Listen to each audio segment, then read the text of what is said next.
In the comedy world, we say we're the last line of defense because this is where the woke meets the wall. The woke meets the wall with stand-up comedy. You can't have woke comedy. It sucks. It's impossible. When so much of stand-up comedy is the like negative, for whatever reason, view on trans people, it's like for a while, like the last special, I was like, I can't have a trans joke. It's hack to even have one, right? And if you want to never make fun of marginalized groups or never make fun of protected classes or never make fun of anybody that's downtrodden or disassociated or disaffected, you can't do that. You can't.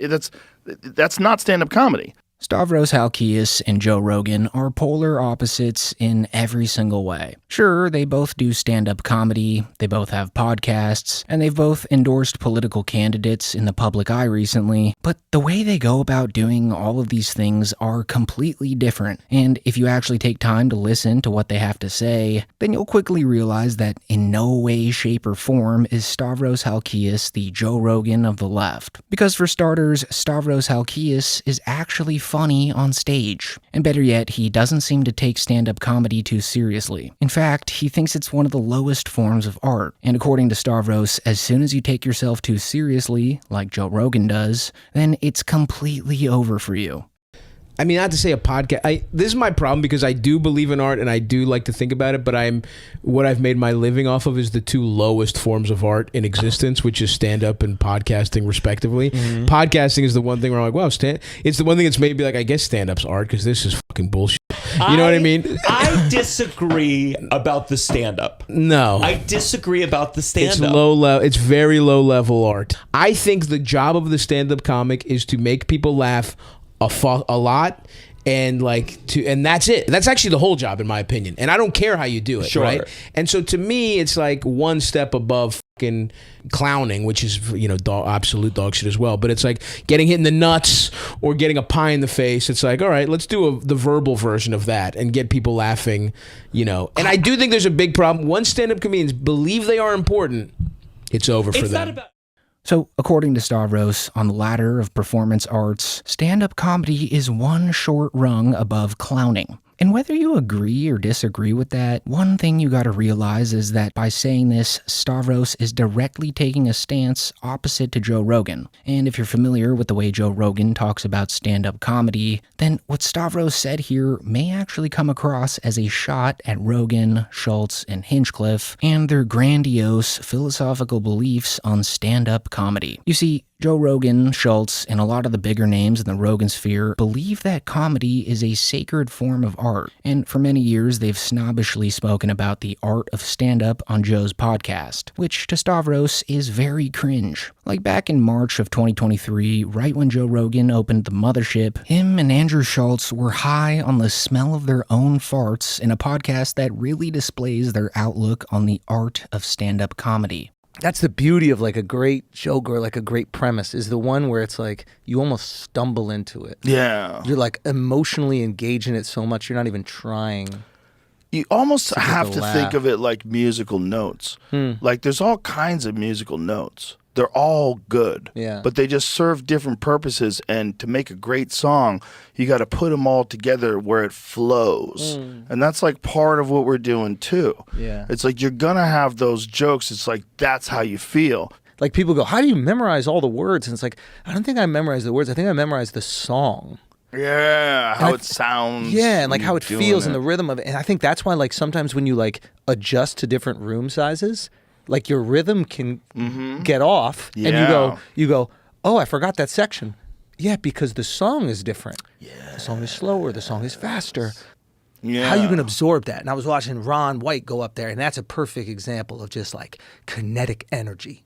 You're just watching him fuck. He's like the Black Panther suit.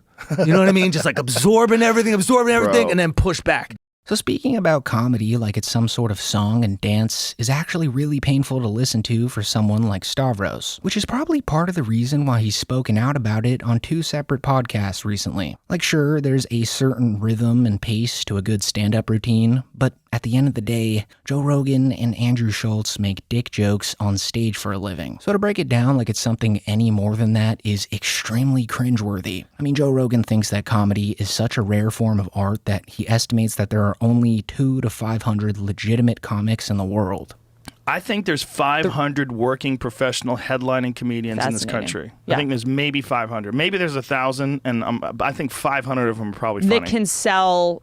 How many can sell 1,000 seats? A Friday night, yeah. Oh, 1,000 seats? 1,000 seats? It goes like down a small to what? theater? Yeah, it goes down to what?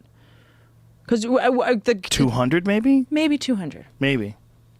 So, on top of the fact that most people in the world think that Joe Rogan's comedy stinks, the way he talks about it, like it's some profound, enlightened craft that only geniuses like him and Schultz could ever pull off, really rubs people the wrong way, especially Stavros, whose only requirement to do stand-up is to literally just be funny. And if you've only just started listening to Stavros' podcast recently, then you might be under the impression that he's against anti-trans jokes or that he's some kind of woke comic, but at the end of the day, to Stavros, you can joke about just about anything if it's actually funny. You don't have to be a philosopher or a political mastermind like Rogan and Hinchcliffe claim to be. You just gotta make people laugh.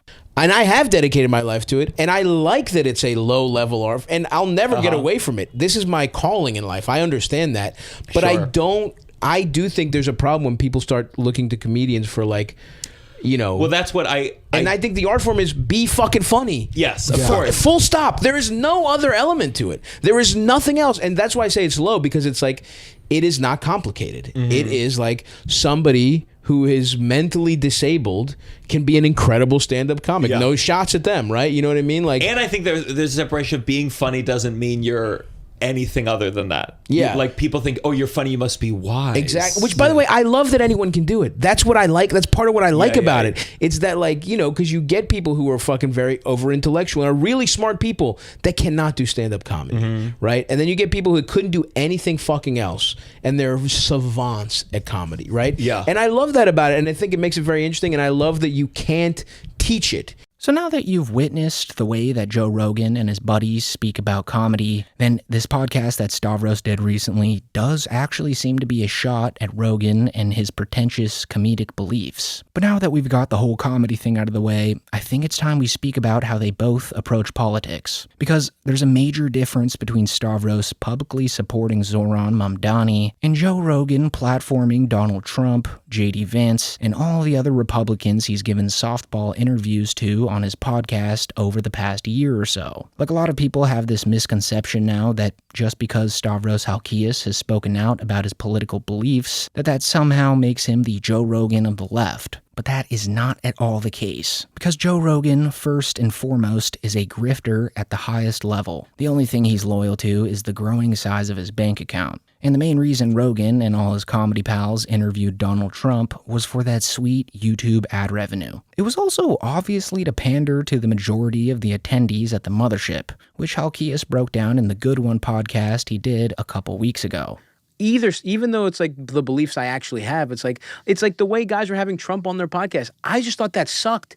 Even if you like the guy, right? Which I don't, that sucks. Yeah. You're not fucking smart enough to have, like, a real journalist should be interviewing him. You're doing it because it's clicks, right? Because it's like, and because some comedians have deluded themselves into thinking we're important. Once you think you're important, you're not, pull the handbrake, you're not fucking funny anymore. Yeah. And so I just don't want to do anything because it's the right career move or it'll get me more famous or it'll get me anything like that. I just want to do stuff to be funny, you know? And if you think I'm funny, you don't think I'm funny, that's totally fine if you don't think I'm funny. But, like, my goals are artistic, as dumb as it sounds, where it's like my act is fucking stupid. No, you know?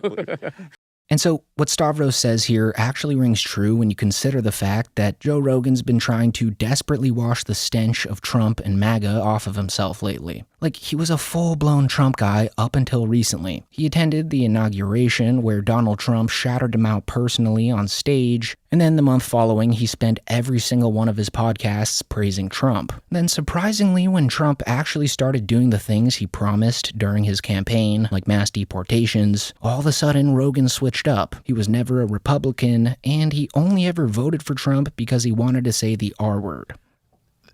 I'm not even a Republican. Like, I voted for Trump because I thought we were going in a terrifying direction where there was not really a president for 4 years and the same people are now going to be running the government. Like, Weren't you like a Bernie bro? Yes.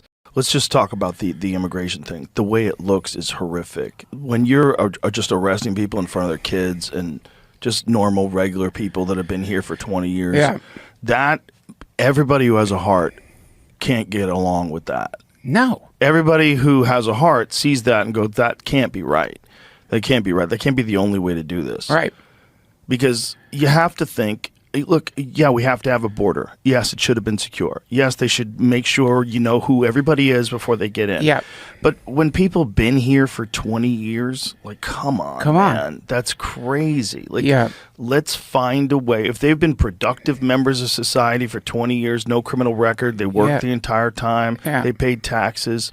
So basically, when it comes to politics, Rogan is very wishy-washy and two-faced. He saw that it was popular amongst his fans to vote for Trump, gave him free reins for 3 hours on his podcast with zero pushback, then switched up on him after everything was said and done. Stavros, on the other hand, never once interviewed any politician on his podcast. And there's nothing wrong with the comedians supporting politicians. There wasn't even anything wrong with when Rogan or Schultz supported Trump. But the big difference here is that Stavros would never switch his political identity, which Schultz and Rogan already have. And by doing that, they've indirectly told everybody that they were politically grifting this entire time. So, yeah, I mean, like, on the Caleb Heron episode, you talked about how you were shocked and just sort of disappointed that Rogan endorsed Trump, let alone have him on a podcast.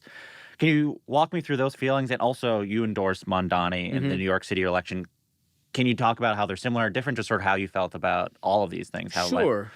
Well, I guess to me, what surprised me about a lot of, about Joe, like about, whoever endorsed, Joe in particular, because I do think we align on a lot. Like, that's the thing about it. I don't think he's like this far right guy. I mean, like, he was a Bernie guy. I think and I think it's not even that I was like disappointed in him. It was just like shocking because he is kind of an avatar for a regular dude. Because a lot of people do swing wildly. Like, they just like certain policies. He liked Bernie, he liked Trump. And I think there's a lot more people in America that are like that, right?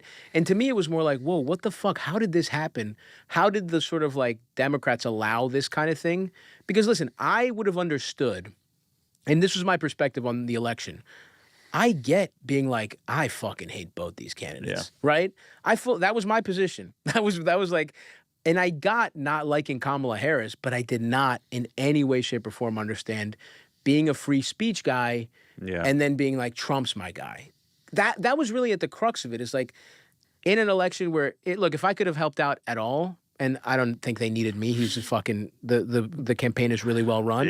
But that's where I'll be like, hey, if I think I can make a difference in any way, even if it helps this much, I'll help candidates I believe in or causes I believe in or fundraise for things I believe in. But, I'm not going to have like, the politics hour every week on my podcast. What's refreshing about Stavros saying this is that he knows that at the end of the day, he's just a comedian. Sure, he has his political beliefs and whatnot, but he'll never try and grift as something he's not in order to come across as some intellectually gifted podcaster. And the last thing he wants is to tie in his personal political beliefs with his comedy in order to get clapter from the audience like Brian Callen was so very hoping for in his latest disaster of a comedy special. So just remember that Stavros would vote for Zoran Mamdani even if you were a regular guy, and not a famous comedian and podcaster. Because I really don't think you could say the same for Joe Rogan. Like, everything Joe Rogan does politically is because he's thinking about what his audience wants to hear. Rogan treats stand-up and politics like something to build a personal empire around, and Stavros treats them as things to participate in honestly, without pretending to be more profound than he already is. He doesn't romanticize comedy, he doesn't posture as a thinker, and he doesn't chase whatever ideology happens to be trending with his fan base. So calling him the Joe Rogan of the left misses the point entirely. He's just doing what Rogan stopped doing a long time ago, making people laugh without turning it into a brand. But anyways, thank you guys so much for watching.